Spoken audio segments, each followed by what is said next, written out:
जय शिवराय. मी सचिन हवळे पाटील. गेल्या 3 ते 4 दिवसापासून जशी मनोज जरांगे पाटलांनी डिसिजन घेतली की आपल्याला सगळे अर्ज मागं घ्यायचे आणि त्या दिवशीपासून मी बघतोय म्हणजे सोशल मीडियावर प्रचंड असे काही लोक तीव्र प्रतिक्रिया देत आहेत. म्हणजे यामध्ये मला एवढं लक्षात आलं, मी ऑब्झर्वेशन करत होतो, कुठल्याही मीडियाला मी बाईट देणं टाळत होतो. उमेदवार द्यायचे की नाही द्यायचे याच्यावर चर्चा करत बसणं हे आता योग्य नाही.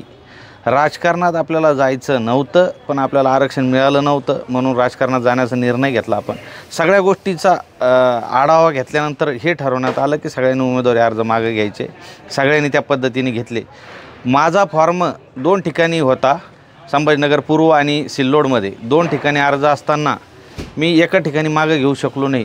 त्यामुळं म्हणजे काही लोकांनी निष्ठेवरच प्रश्न उपस्थित केला की बा तुम्ही घ्यायला पाहिजे होतं. काही लोकांचं म्हणणं होतं लढायला पाहिजे. या सर्वांनी ट्रोल करायचं काम केलं होतं. मी एक सांगतो, हा लढा आपला समाजकारणाचा आहे, राजकारणाशी आपल्याला देणं घेणं नाही. मी उमेदवारी अर्ज मागं घेऊ शकलो नाही. मी मनोज जरांगे पाटलांना भेटलो.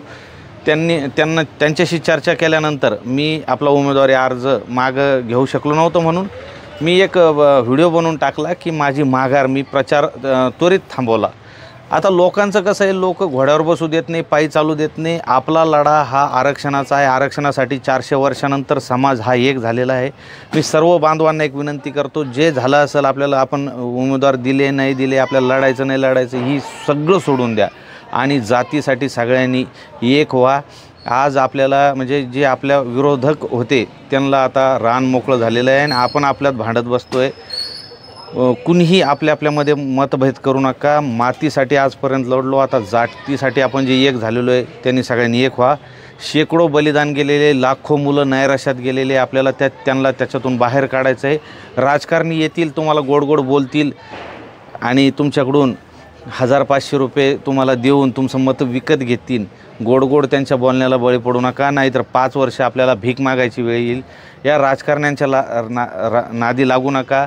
राजकारण्यांचे काही लोक जे असतात ना, म्हणजे काही लोक त्यांना घाबरतात, त्यांचे काही कामं दबलेले असतात, त्यामुळं लोक उघडपणे यायला घाबरतात. तर छत्रपती शिवरायांचा गनिमी कावा आत्मसात करा.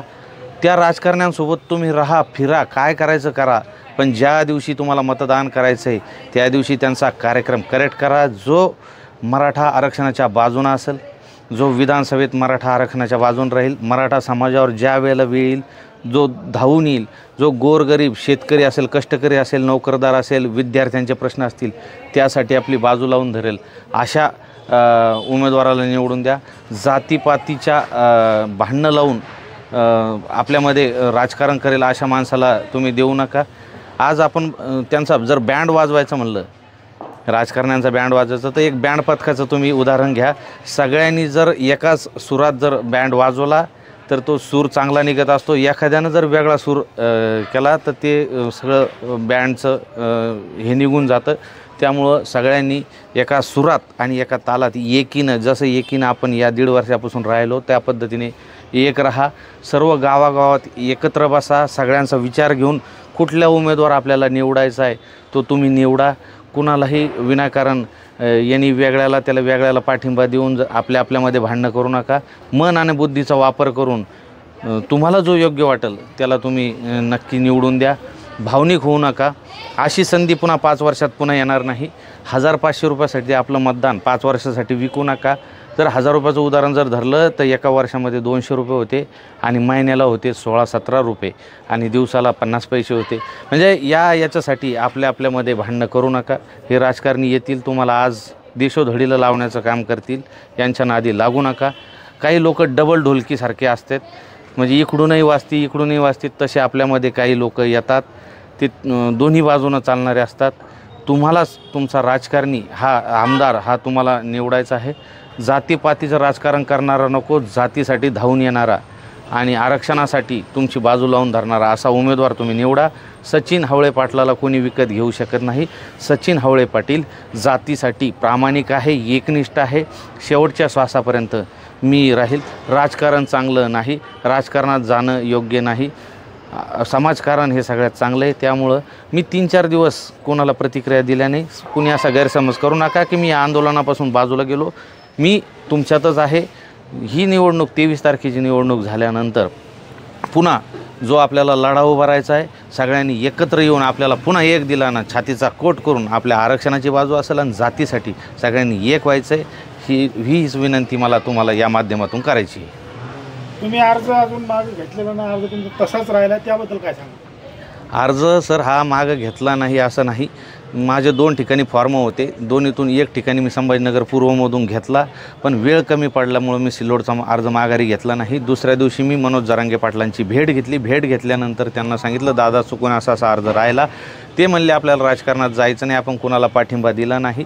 म्हणून मी त्याच दिवशी एक माघार घेण्याचा व्हिडिओ बनवला आणि मी त्या दिवशीपासून प्रचार थांबलेला आहे. मी आता निवडणूक प्रक्रियेमध्ये नाही. काय कारण आहे बरं तुम्ही प्रक्रियेमध्ये नसल्याचं?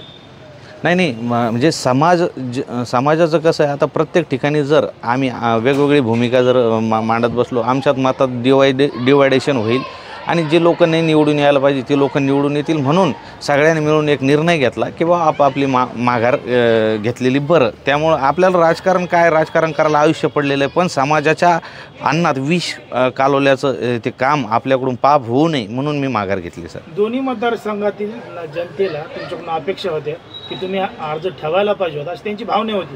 तसे व्हिडिओ देखील समोर आले होते. तर त्यांचं आज काय म्हणणं आहे? नाही सगळ्यांची भावना ठीक आहे, पण मग समाजकारणातून आपण त्यांची सेवा करू शकतो ना सर. म्हणजे असंच विधानसभेतच गेल्यावर असं मार्गी लागतं असं नाही. आज आपण कित्येक हे समाजकारणी लोक बघू शकतात की जे या आमदारकी खासदारकीच्या नादी न लागता त्यांनी समाजकारण केलेले आहे. आणि मी समाजकारण करण्यासाठी कधीही प्रत्येकाच्या सेवेत हजर राहणार 24/365 दिवस.